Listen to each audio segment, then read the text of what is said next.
أعوذ بالله من الشيطان الرجيم. بسم الله الرحمن الرحيم.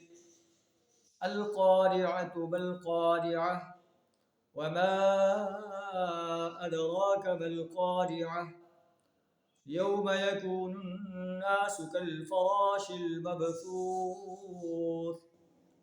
وتكون الجبال كالعهن المنفوش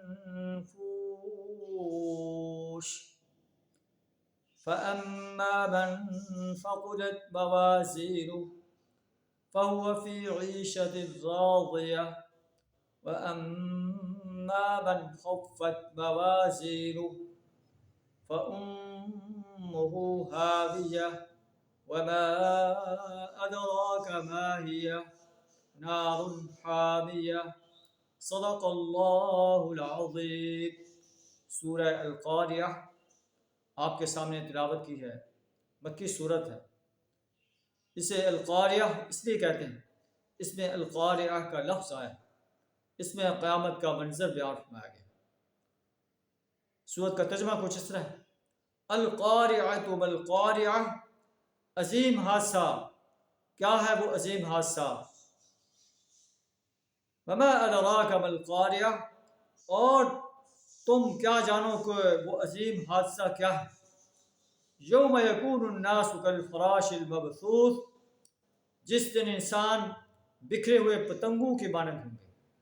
آج جو انسان اپنے آپ کو بڑا فن خواں کہتا ہے، مال و دولت کے نشے میں سرشار ہے، اس طرح اس روز انسان پتنگوں کی طرح، بڑے بڑے بادشاہ، بڑے بڑے ظالم اور سرکش انسان پتنگوں کی طرح بکھرے ہوئے ہوں گے، ان کی کوئی حیثیت نہیں ہوگی۔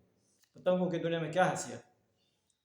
وَتَكُونُ الْجِبَالُ كَالْعِهْنِ الْمَنْفُوشِ، مضبوط پہاڑ جنہیں ہم دیکھتے ہیں زمین پر گاڑ دیے گئے ہیں تاکہ زمین ہلیں، یہ رنگی ہوئی دھنی ہوئی اون کے مانند اڑ رہے ہوں گے۔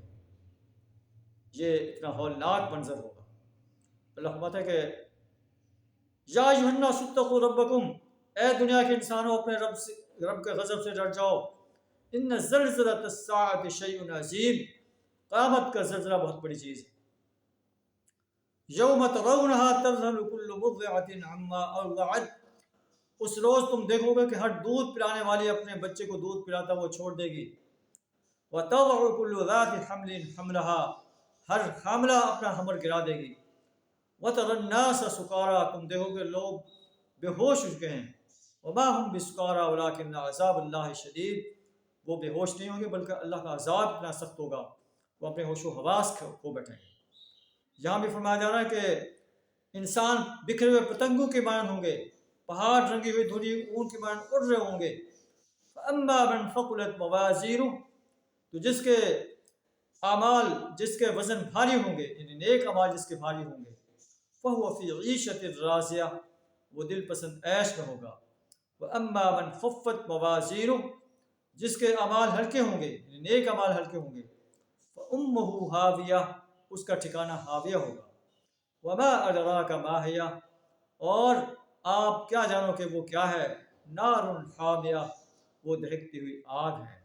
اللہ سے دعا کریں ہمیں دنیا کے اندر حسین سے حسین تر اعمال کرنے کی توفیق عطا فرمائے، ہمارے نیک اعمال کے وزن کو بھاری فرمائے، اور برے اعمال ہماری کتاب اعمال سے اپنی رحمت سے مٹا دے۔ وآخر دعوانا الحمد للہ رب العالمین۔